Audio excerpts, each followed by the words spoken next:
বিদ্রোহী কবি কাজী নজরুল ইসলামের একটি লেখা পড়েছিলাম। আজকে যে রাজা ধীরাজ, কাল সে ভিক্ষা চায়, চিরদিন কাহারও সমান নাহি যায়। হ্যাঁ, চিরসত্য কথা। আল্লাহ পাক দুনিয়ার বুকে অনেক মানুষকে ধন সম্পদ অট্টালিকার পাহাড় গড়ে দেন, তাকে পরীক্ষা করেন সে টাকা পয়সা ধন সম্পদের মুহে অন্ধ হয়ে আল্লাহকে ভুলে যায় কি না। আবার কাউকে খুব কষ্টের মধ্যে রাখেন, রেখে তিনি পরীক্ষা করেন যে সে শত কষ্টের মধ্যে থেকেও আল্লাহকে ভুলে যায় কি না। এগুলি হচ্ছে আল্লাহ পাকের পরীক্ষা। আল্লাহ পাক কাকে কোন সময় কী অবস্থানে রাখেন সেটা একমাত্র আল্লাহ পাকই ভালো জানেন।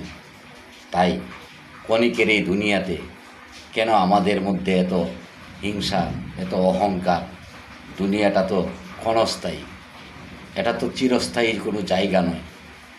তাহলে আমরা কেন এত অহংকার করব? আমাদেরকে একদিন খালি হাতে চলে যেতে হবে। টাকা পয়সা, অট্টালিকা, ধন সম্পদ, স্ত্রী পুত্র সব কিছু পরে থাকবে এই দুনিয়ায়। শুধু নিজের ঈমান আর আমলটুকুই সঙ্গে যাবে।